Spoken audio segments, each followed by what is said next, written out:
There is no correct interpretation of history. That a series of events took place may be proved beyond a doubt. But there can be no single, immutable explanation as to why they came to pass. It is a question of numbers and of belief. If enough people believe that a set of events occurred for a reason, that belief becomes the truth. So you're trying to control the truth? We are trying to protect people from themselves, from knowledge that would bring them naught but pain. That is all. You may keep the book, for now. The world is small. We shall meet again. Until then. Wait! Damn it. Let's get this back to Vivian. Perhaps she can explain what that was all about.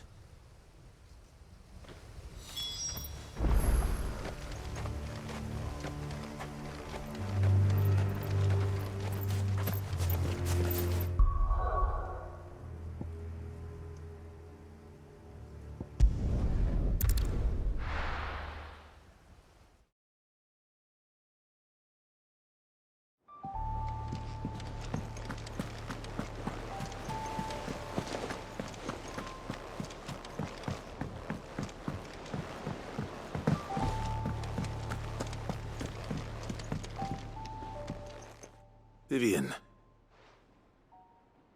I found it. The book you lost.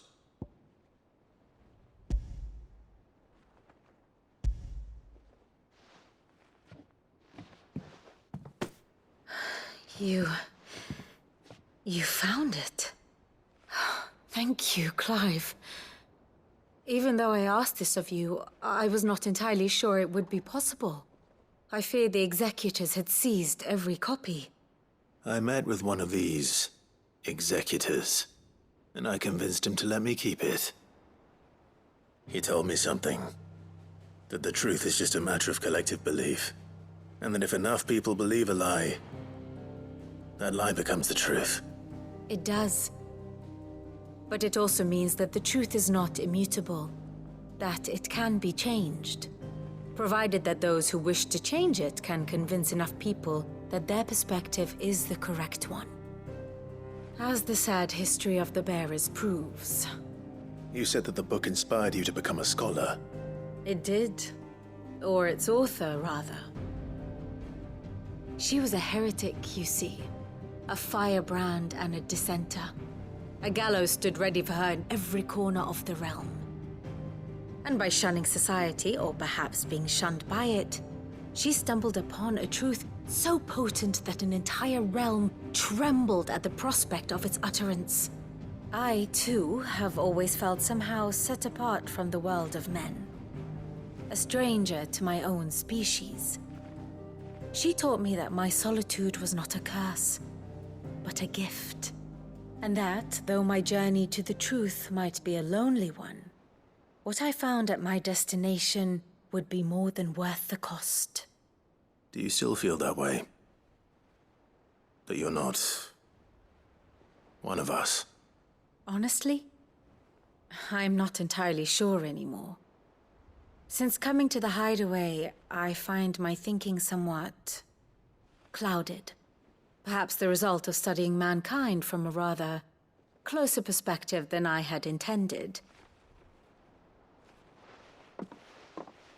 But the more I study, the more I find value in this perspective.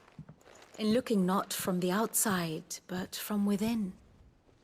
So if you'll permit me, I'd like to continue my work here. Remember, Clive, when enough people believe, belief begets truth. Give the men and women of this benighted world the gift of truth. Make them believe in you. As I do. I'll try, Vivian. I'll try.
Say what you will.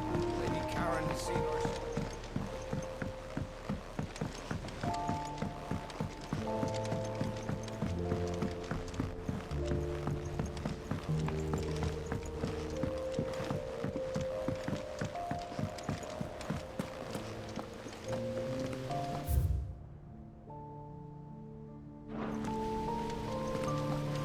What do you think happened to Miss Middledore?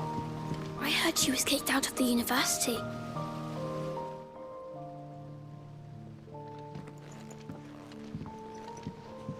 Sid, you have to help us.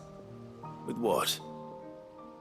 You didn't take apart another of Mid's contraptions, did you? No? Well, yes, but that's not what we want to talk to you about. It's Miss Middledore. She's been acting strange. Very strange. She's barely ever around. When she is, she acts like we aren't even there. Her head's in a crowd. In the clouds. That's what I said, in the clouds. Well, she does have a lot on her mind. When did you last see her? Not long ago. Ah, right after she got back from saving you from Stonear. Then it's probably just about the Enterprise. It did take quite a battering on the way there and back. You didn't break it, did you, Sid? You really should be more careful around Miss Middeldore's inventions. Oh, don't listen to her. Even if you did break the Enterprise, you could put it back together, couldn't you? But who's gonna put Miss Middledore back together? She seems really sad. Why don't I go and see if I can cheer her up? You do that? For us? She's in her dungeon. Don't scare him. It's not a real dungeon. Thanks for the warning.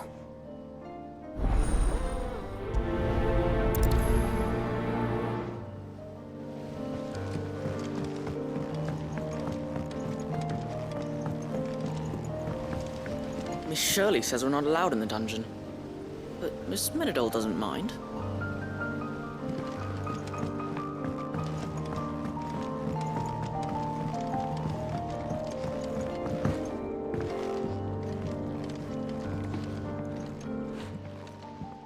Mid, if you have a... That's it! I knew it! The answer was right here under my arse all along! If this doesn't steer to the skies, nothing will! To the skies? You aren't trying to give the Enterprise wings, are you? What else would I be doing? The children seem to think you're avoiding them. They're worried about you. Is this really so important that you need to shut yourself away from everyone? The Enterprise is already the fastest ship in the realm, and that's with the sea beneath her. But what if she weren't bound to the waves? What if she weren't bound to anything at all? It's not fair. The gods get the skies all to themselves, so I'm gonna do something about it. The Fallen had their chance, but they relied too much on magic. And see where that got them? But not me. I've discovered how to do it without. Well, almost. First, I need to make a prototype. And is that a one-woman job? Are you volunteering? I'll have you know the Enterprise is my baby. But if a godfather's offering to lend a hand, I'd be happy to take it. First, I'll need oil, and not just some old drippings from Miss Molly's spits in the Tub and Crown. Refined stuff, like they make in Ordill. Then I'll need some bone, or shell. Light, strong, preferably no longer attached to the beast it belongs to.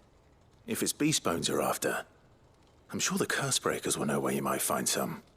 No, they'll know where you might find some. You're the one who offered to help, remember? I should speak with one of the curse breakers before I set off for Old Hill. See if I can't find this bone while I'm there as well. They make an oil down at the docks in Ordill that's as slippery as the sea nasties they render it from. With that and the bone I told you about, I shall be able to finish the prototype.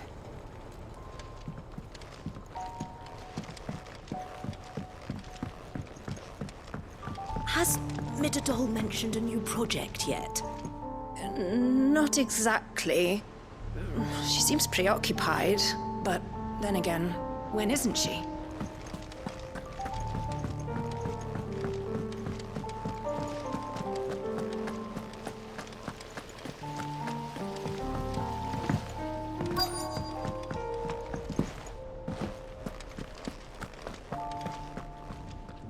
All right. right, Sid. Come to buy us around, have you? Only if you earn it. Mid needs a piece of light but durable bone for her next project. You've encountered your share of beasts on your travels across the realm. Any ideas? Most bones are the same. Whack 'em hard enough and they'll break. If it's durability you're looking for, shell will serve you better. You know what an adamantus is? I do. And I know to give them a wide berth. Will any old adamantus do? Well, with shells, the older the harder. There's a rumour of an ancient adamantus down in Karava, near Old Bidza. Or what's left of the village anyway. But don't expect to make quick work of the bastard. There's a reason it's lived as long as it has. I'll keep that in mind. Thank you. Normally I wouldn't recommend going anywhere near an adamantus, let alone one that's had a few centuries to let its temper simmer. They're mean bastards, and they only get meaner with age. Why do you think the village of Old Bidza was abandoned?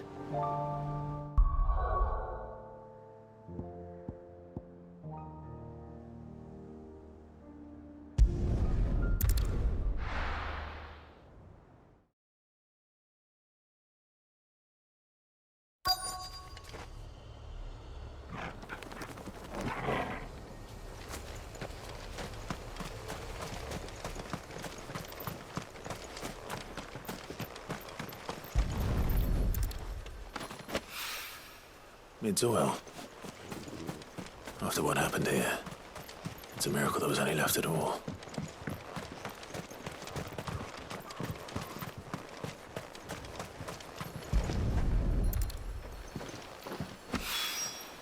This should be enough.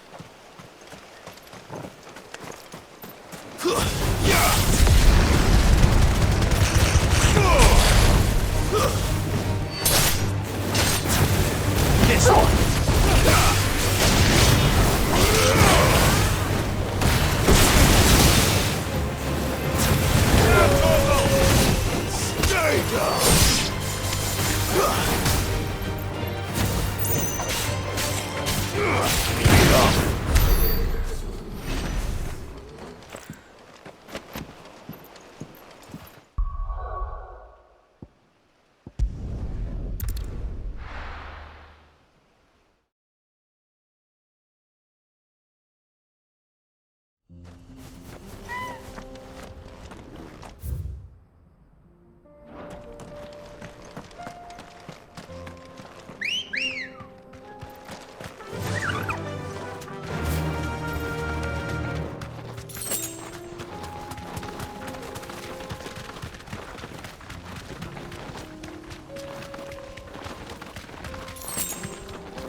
Here we are again.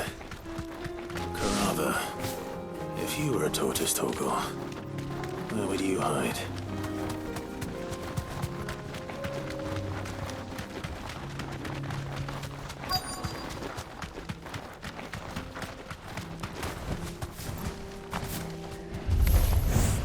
It looks like we found him.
I better get these materials to Mid so she can finish her prototype.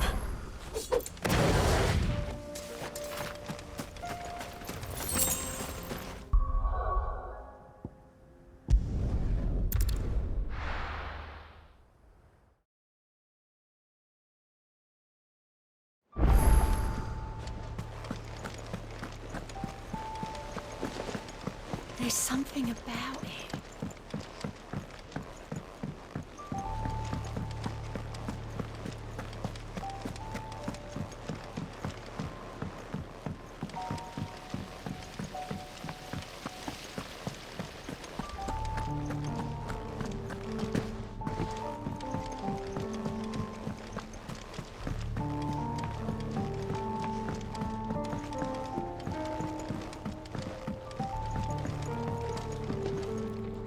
Mid, tell me this is all you need.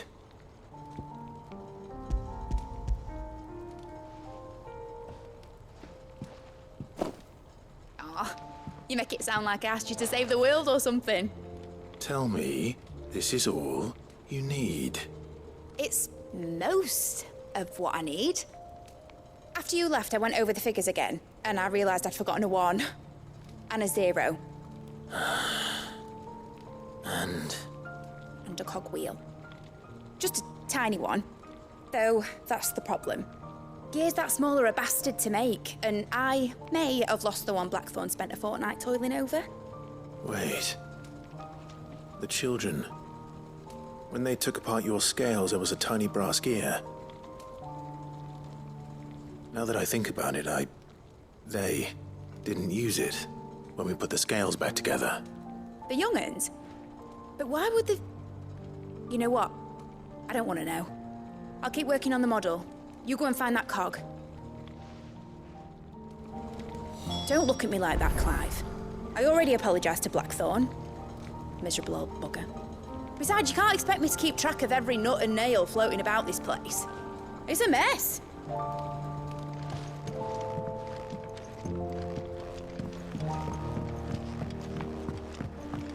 Has Midadol mentioned a new project yet?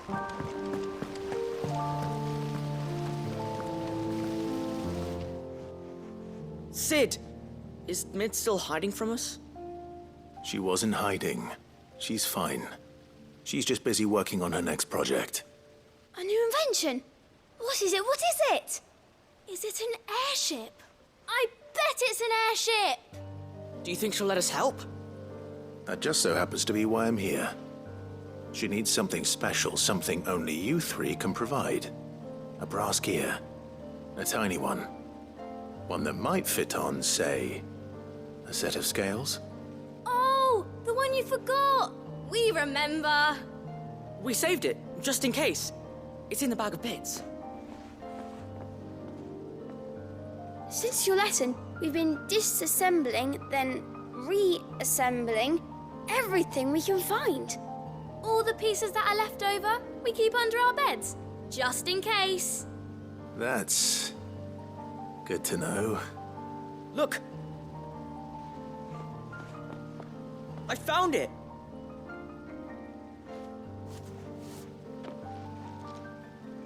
Is that all? Just the gear? We have more parts if Mid needs them. That's all for now. But I'll let Mid know about your hoard. Just in case. Thanks, Sid. Back for another part? We've got screws and bolts and nails and knobbles and noodles and,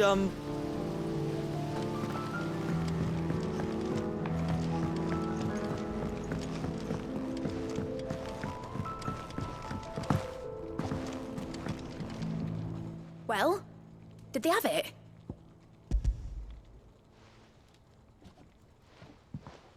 They did. And they kept it somewhere nice and safe. Will it work? Will it work? He's perfect! You're a genius, Clive. What exactly are you going to use it for? Only the most important job of all. The wings aren't going to move on their own. But with the right cog in the right place... Well, you just wait and see.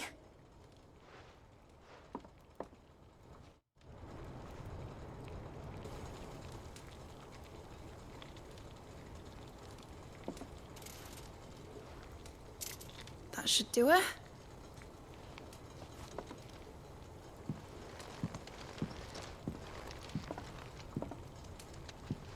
Here goes nothing.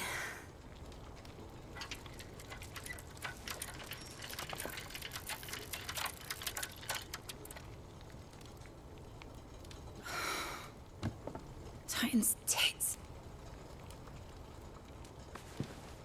It wasn't supposed to fly, was it? Of course it was supposed to fly. Wouldn't be much of an airship if it didn't. Honestly, these bloody engines are driving me mad. I was so sure this would be the day she soared. The Mithril engine was made to make dreams come true. But maybe this is one dream the world's better off without. Show folk how to take flying. It won't be long till they're raining death down on each other. People will lose their homes. Children, their mums and their dads. Like I lost mine. I'm sorry. So am I, Clive.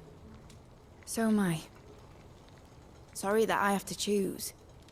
Do I follow my head, or do I follow my heart?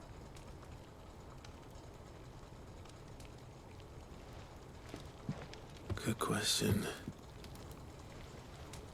The first time I stood on the deck of your ship, felt the wind in my hair. It was like I was flying. But imagine how it would feel to actually do it. My dad always said there were two ways of living life. Chasing a dream or shuffling to your grave. And he were right. Right about a lot of things. Not that I like to admit it. People need dreams to chase. Especially in a world like this.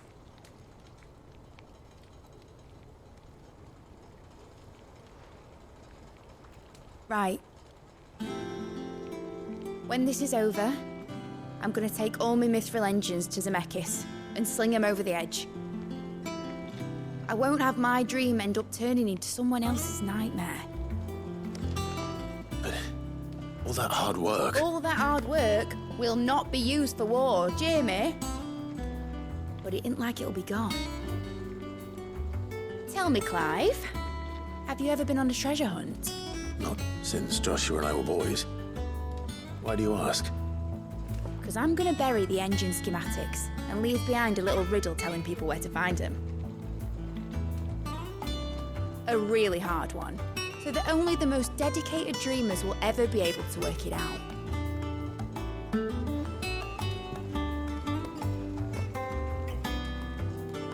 Ooh, I can picture it now.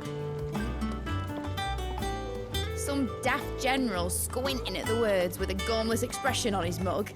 Like that one, yeah. Right.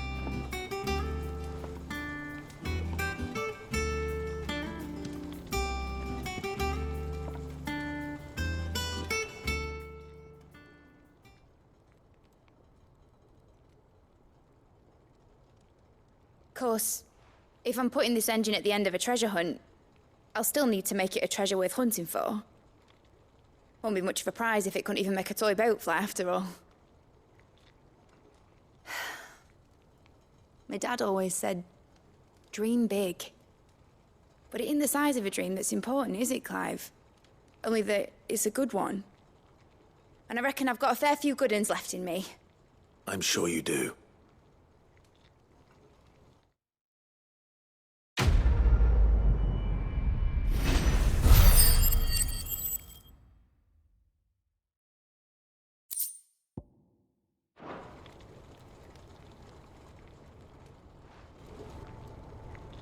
What shall I do with your model? You spent a lot of time on it. We both did. What, that old thing? Not healthy to cling to your failures, Clive. They'll weigh you down, you know. Sound advice. Still, I suppose my prototypes will probably be worth a fair bit when I'm as famous as Bart's the Builder. Seeing as you're always strapped for coin, suppose I can give it to you. Just make sure you get a good price when you do come to part with it. I'd say that was up to you as much as me. You're not leaving already, are you? Enjoy it while you can, Clive.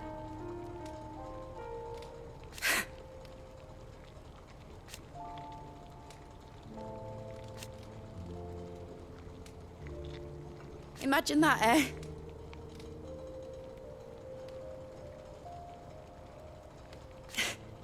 Till then, though. Give a melon half, Clive.